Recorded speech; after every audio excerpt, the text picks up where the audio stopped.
پھر ان کی یہ ملاقاتیں محبت کی صورت اختیار کر گئیں، یہاں تک بھی ہوا کہ وہ دونوں ایک دوسرے کے اتنے قریب بیٹھنے لگے کہ ان کے درمیان سے ہوا کا گزر بھی ناممکن ہو جاتا تھا۔ ان کی سانسیں ٹکراتی تھیں، ان کی انگلیاں ایک دوسرے سے الجھ جاتی اور دلوں کی دھڑکنیں کہیں زیادہ تیز ہو جایا کرتیں۔ پھر بھی صغیر نے پاکیزگی کا دامن نہ چھوڑا اور یہ احتیاط بھی کہ محبت کے رومانوی جذبات سے مغلوب ہو کر بھی اس نے اپنی اصلیت نائلہ پر ظاہر نہ ہونے دی۔ نائلہ، ایک ملاقات میں صغیر نے نائلہ سے پوچھا، میں حیران ہوں کہ تمہاری بڑی بہن کس طرح پختہ کار طوائف بن چکی ہے۔ میں بتاتی ہوں، نائلہ نے کہا، شمیم تو جوان ہوتے ہی رومان پسند ہو گئی تھی۔ ہم ڈھاکہ میں ہوا کرتے تھے، ہمارے ابا جان بہت بڑے ٹھیکیدار تھے۔ ٹھیکے لینے کے لیے انہیں ٹھیکے دینے والے افسروں کی بہت خدمت کرنا پڑتی تھی۔ شمیم اس وقت جوان تھی، ابا جان نے اسے افسروں کے ساتھ فری ہونے کا موقع دیا اور ساتھ یہ ٹریننگ بھی دی کہ وہ اپنی عزت کو بچا کر رکھے۔ اس وقت شمیم کالج میں پڑھتی تھی۔ میں چھوٹی تو تھی لیکن اتنی چھوٹی بھی نہیں کہ کچھ سمجھ نہ سکتی۔ میں جانتی تھی کہ شمیم نے کالج میں دوستیاں لگا رکھی ہیں۔ ہمارے گھر میں پیسے کی فراوانی تھی۔ شمیم نوجوان اور خوبصورت تھی۔ ہماری ماں تک کا دماغ دولت مندی کی وجہ سے خراب ہو گیا تھا۔ وہ خوش ہوتی تھی کہ ان کی بیٹی ماڈرن ہے۔ میں جانتی تھی کہ شمیم ماڈرن بننے کی کیا قیمت دے رہی ہے۔ اس وقت اور آج کے وقت میں فرق صرف یہ ہے کہ اس وقت شمیم کو کوئی طوائف نہیں کہتا اور اب یہ طوائف کہلاتی ہے۔ میں بھی اسی فیملی کی لڑکی تھی، لیکن یہ اللہ کا کرم ہے کہ میرا دماغ اس طرح ماڈرن بننے کی طرف نہ گیا، شاید اس لیے کہ بچپن سے ہی میری سہیلیاں ان گھروں کی لڑکیاں بنیں جن میں مذہب اور اخلاق موجود تھا۔ اس سے ذرا بڑی ہوئی تو مشرقی پاکستان میں قیامت کا طوفان آ گیا۔ ابا جان قتل ہو گئے، ماں کا کچھ پتہ نہ چلا، ایک ہی بھائی تھا، اس کا بھی کچھ پتہ نہ چلا اور ہم دونوں اغوا ہو گئی۔ مجھے شروع سے ہی ہندوؤں سے نفرت تھی، ہمیں بہت ذلیل و خوار کر کے یہاں تک پہنچایا گیا۔ اللہ کا شکر ہے کہ میں جب اغوا ہوئی اور یہاں تک پہنچی اس وقت تک میں چھوٹی تھی، اس لیے میری عصمت محفوظ رہی۔ میں یہاں جوان ہوئی ہوں اور ابھی تک با عصمت ہوں۔ یہاں کا ایک جاگیردار میرا پہلا گاہک بننے کو خواہش کرتا ہے، لیکن میرا ذہن قبول نہیں کر رہا۔ ایک بار اس جاگیردار نے شمیم کو اور مجھے اپنے گھر مدعو کیا تھا۔ ہمارے یہ مالک بھی ساتھ تھے۔ ہم نے دیکھا ہے کہ یہ عام قسم کے عصمت فروش نہیں، بلکہ یہ شریفوں کی کسی بڑی اونچی محفل میں جا بیٹھیں تو انہیں نہ جاننے والے یہی کہیں گے کہ یہ تو بڑے شائستہ اور تہذیب یافتہ لوگ ہیں۔ جاگیردار کوئی زیادہ عمر کا آدمی نہیں، میرا خیال ہے اس کی عمر 35 سال سے کم ہی ہوگی اور وہ خوبرو آدمی ہے۔ ایسا خوبرو تو نہیں کہ تم اس کی محبت میں گرفتار ہو جاؤ، صغیر نے جذباتی سے انداز میں کہا۔ تم ایسی باتیں کیوں کرتے ہو اکبر؟ نائلہ نے کہا۔ میں ایسی تو نہیں کہ کسی بدکار خوبرو آدمی کو دیکھوں تو اس کی شکل و صورت اور دولت پر مر مٹوں۔ میں تمہیں یہ ساری باتیں اس لیے بتا رہی ہوں کہ شاید تم یہاں سے نکلنے اور مجھے یہاں سے نکالنے کا کوئی راستہ یا ذریعہ سوچ سکو۔ یہ الگ بات ہے کہ صغیر کا دماغ قومی جذبے کے تحت اپنے اصل مقام پر آ گیا تھا، لیکن یہ دماغ ہندو جیسی عیار قوم کا تربیت یافتہ تھا اور پھر اسے انٹیلیجنس کی ٹریننگ ملی تھی، اس لیے وہ بہتر سے بہتر راستے اور ذریعے سوچ سکتا تھا۔ اس معاملے میں بھی اس نے ایک راستہ دیکھ لیا۔ نائلہ، صغیر نے کہا، ذہن میں ایک بات آتی ہے، یہ سوچ لو کہ میں یہاں کیوں چھپا ہوا ہوں۔ میں کوئی چور اور ڈاکو نہیں، بات یہ ہے کہ میں بغیر ویزا اور پاسپورٹ کے یہاں آ گیا تھا۔ اس کی وجہ یہ ہے کہ میرا خاندان یہاں سے ہجرت کر کے پاکستان گیا۔ میرے والدین مجھے ایسی باتیں سناتے رہے کہ میرے خون میں ابال آ گیا اور میں اس عمر میں آ کر اس ابال کے جوش میں اندھا دھند سرحد پار کر کے یہاں آ گیا۔ تم نے دیکھ لیا ہے کہ میں کتنا جذباتی آدمی ہوں۔ تمہارے متعلق پتہ چلا کہ تم عصمت فروشی کو قبول نہیں کر رہی، تو میں اپنی مشکلات کو بھول کر تمہاری مدد کے لیے تیار ہو گیا۔ معلوم نہیں تم جانتی ہو یا نہیں کہ انڈیا کی پولیس مجھ جیسے پاکستانیوں کی تلاش میں رہتی ہے۔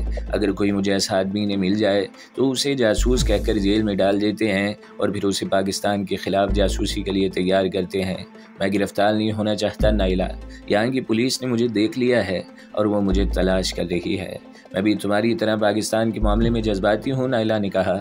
اگر تمہاری یہ مشکل ہے تو تم نے بیان کی ہے تو خدا کی قسم میں تمہاری پوری مدد کروں گی اور جان پر کھیل جاؤں گی۔ میں نے ایک راستہ سوچا ہے، صغیر نے کہا۔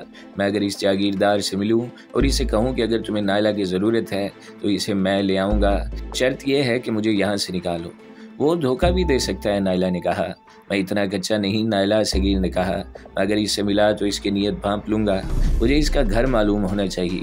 یہ تو میں بھی بتا سکتی ہوں، نائلہ نے کہا۔ مشکل یہ ہے نائلہ، صغیر نے کہا، میں اس شہر سے واقف نہیں ہوں، اس کا گھر ڈھونڈنا بڑا آسان ہے، نائلہ نے کہا۔ میں تمہیں موٹی موٹی نشانیاں بتا دوں گی اور تم آسانی سے اس کے پاس پہنچ جاؤ گے۔ اس سے زیادہ آسان طریقہ یہ ہے کہ وہ مشہور آدمی ہے، تانگے والے بھی اسے جانتے ہیں۔ میرا خیال ہے کہ کسی بھی تانگے والے کو اس کے گھر کا نام بتاؤ گے تو وہ تمہیں وہاں تک پہنچا دے گا۔ اب یہ سوچنا تمہارا کام ہے کہ تمہارا اس سے ملنا ٹھیک ہے یا نہیں۔ یہ میں سوچ لوں گا، صغیر نے کہا۔ صغیر کو نائلہ کے ساتھ دلچسپی تھی یا نہیں، اس کا اصل مسئلہ تو یہ تھا کہ پاکستان پہنچنے کا کوئی ذریعہ نکل آئے۔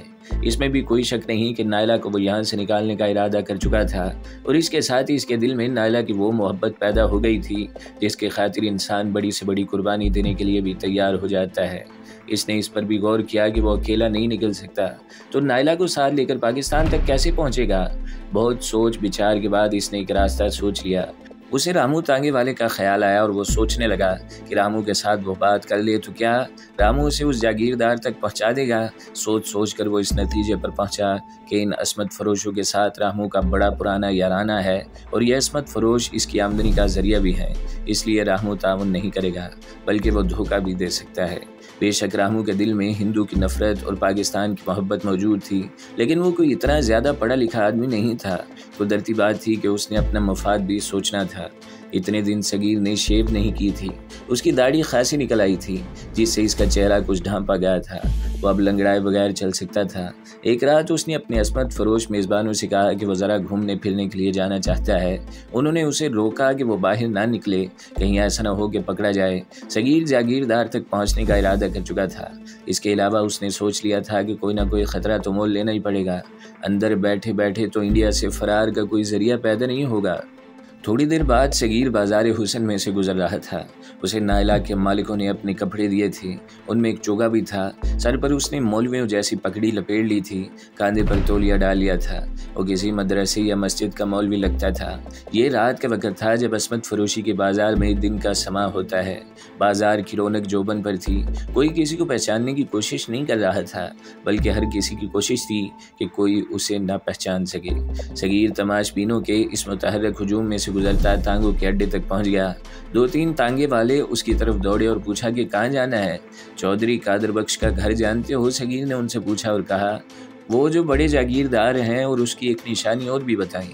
میں جانتا ہوں، ایک کوچوان نے کہا۔ آئیے مولوی صاحب ادھر آ جائیں۔ تانگے والے نے اسے جاگیردار کے گھر پہنچا دیا اور منہ مانگے پیسے لے لیے۔ رات کے 11 بج رہے تھے جب صغیر ایک اجنبی جاگیردار کے دروازے پر کھڑا تھا۔ ایک عالی شان کوٹھی تھی، اندر کمروں میں روشنی تھی۔ صغیر نے ڈرتے ڈرتے دروازے کی گھنٹی کا سوئچ دبا دیا، جس کے جواب میں اندر سے 2 کتوں کے بھونکنے کی آوازیں آئیں، اور پھر ایک نوکر باہر آیا اور صغیر سے پوچھا کہ وہ کس سے ملنا چاہتا ہے۔ چودھری صاحب سے ملنے آیا ہوں، صغیر نے کہا۔ اگر وہ آرام نہ کر رہے ہوں تو انہیں اطلاع دے دو، اور یہ ضرور کہنا کہ وہ مجھے نہیں جانتے، کام بہت ضروری ہے۔ نوکر کچھ کہے بغیر چلا گیا اور جلد ہی واپس آ کر اس نے صغیر سے کہا کہ وہ آ جائے۔ چودھری قادر بخش ڈرائنگ روم میں بیٹھا ہوا تھا۔ نوکر نے صغیر کو ڈرائنگ روم میں داخل کر دیا۔ چودھری قادر بخش نے بڑے اچھے طریقے سے صغیر کا استقبال کیا اور اسے احترام سے بٹھایا۔ آپ آرام تو نہیں کر رہے تھے؟ صغیر نے پوچھا۔ آرام کر رہا تھا تو کیا؟ چودھری قادر بخش نے بڑے شگفتہ لہجے میں کہا۔ آپ نہ جانے کتنی دور سے آئے ہیں، تو کیا میں یہ جواب دیتا کہ میں آرام کر رہا ہوں؟ آپ حکم کریں، میں کیا خدمت کر سکتا ہوں؟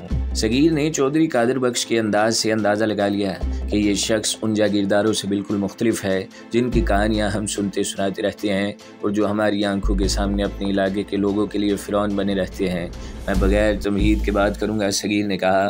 آپ مجھے ایک معزز آدمی سمجھ رہے ہوں گے، میرا تعلق ایک نوجوان لڑکی کے ساتھ ہے جو ان کے پاس ہے، اور معلوم ہوا ہے کہ آپ اس لڑکی میں دلچسپی رکھتے ہیں۔ آپ نائلہ کی بات تو نہیں کر رہے؟ چودھری قادر بخش نے پوچھا۔ جی چودھری صاحب، صغیر نے جواب دیا۔ میں آپ کو سب سے پہلے یہ بتا دوں کہ میں اس لڑکی کا سودا کرنے نہیں آیا، بلکہ اسے وہاں سے نکالنے کے لیے آیا ہوں۔ صغیر نے یہ بات اندھا دھند کہہ دی تھی۔ جاگیردار نے تو یہی کہنا تھا کہ ہاں بھائی، اس لڑکی کو نکال لاؤ اور میرے گھر لے آؤ۔ صغیر نے یہ خاص طور پر دیکھا تھا کہ یہ جاگیردار جوان آدمی ہے، خوبرو ہے، اور اس کی طبیعت میں شگفتگی بھی ہے۔ پہلے آپ یہ بتائیں، چودھری قادر بخش نے پوچھا، آپ کا اس لڑکی کے ساتھ کیا تعلق ہے اور آپ اسے وہاں سے کیوں نکالنا چاہتے ہیں؟ مجھے آپ کی بات کچھ عجیب سی معلوم ہوتی ہے۔ جس طرح آپ نے اپنے متعلق بتایا ہے کہ آپ کا تعلق عصمت فروشوں کے ساتھ نہیں، اس طرح میں آپ کو صاف الفاظ میں بتا دیتا ہوں کہ میں اس لڑکی کا گاہک نہیں بننا چاہتا۔ مجھ میں یہ خرابی ہے کہ میں گانے سننے کا عادی ہوں، بدکار نہیں۔ میں نے اس لڑکی کی ایک جھلک دیکھی تھی، یہ مجھے اتنی اچھی لگی اور اتنی بھولی بھالی کہ میں نے اس کے حالات معلوم کیے۔